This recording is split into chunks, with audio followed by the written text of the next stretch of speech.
ஆண்டவராகிய இயேசு கிறிஸ்துவின் இன்ப உயிர்த்தெழுந்த நாமத்தினால உங்களை வாழ்த்தி வரவேற்கிறேன். அற்புதமான நாளிலே இந்த சுவிசேஷ பயணத்தில் உங்களையும் இணைத்துக் கொள்ளும்படியாய் மகிமையான சமாதானத்தை பெற்றுக்கொள்வது எப்படி பாருங்களேன். கண்கள் திறக்கப்பட வேண்டும்.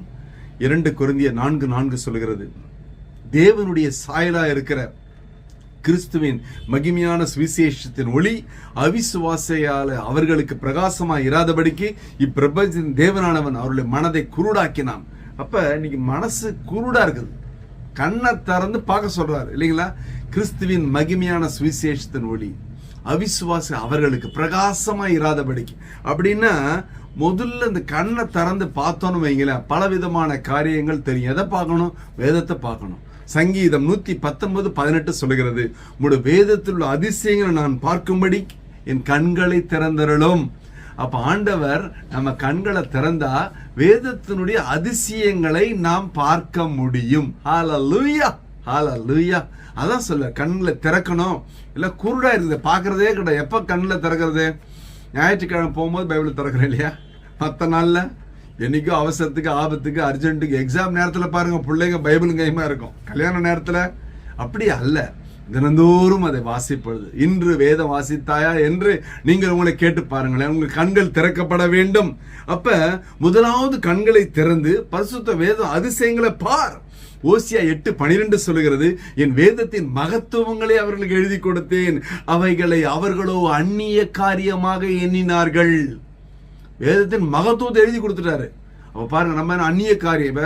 ஒரு பிரசங்கம் பண்றாருன்னு வைங்களேன், அது நம்ம நோக்கி தான் வரும். நம்ம சொன்னது அவங்களுக்கு, அது அவங்களுக்கு, அந்த ஆன்டிக்கு, அந்த அங்கிளுக்கு, அதான் இல்லை, அது உனக்கு. மகத்துவங்களை எழுதி கொடுத்திருக்கிறார் பாருங்களேன்.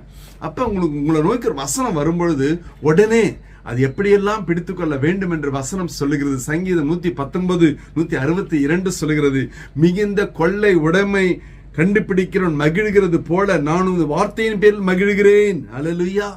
ஒரு வசனம் கிடைச்சது எனக்கு உடனே மனப்பாடம் பண்ணினது. ஆமென். நாடி நரம்பு சத ரத்தம் பேச்சு மூச்சுல வசனம் கலக்கணும். ஆமென். அல்லேலூயா. அப்படி வசனமே வாழ்க்கையானால் வாழ்க்கை வசந்தமாய் மாறுமே. அல்லேலூயா. வசனம் சொல்லுகிறது 119:174, நம்முடைய வேதமின் மன மகிழ்ச்சி. மன மகிழ்ச்சின்னு சொன்னா பரிசுத்த வேதாகம். இன்று அதன் மூலியமா மாற்றப்பட்டவர்கள் பல கோடி மக்கள்.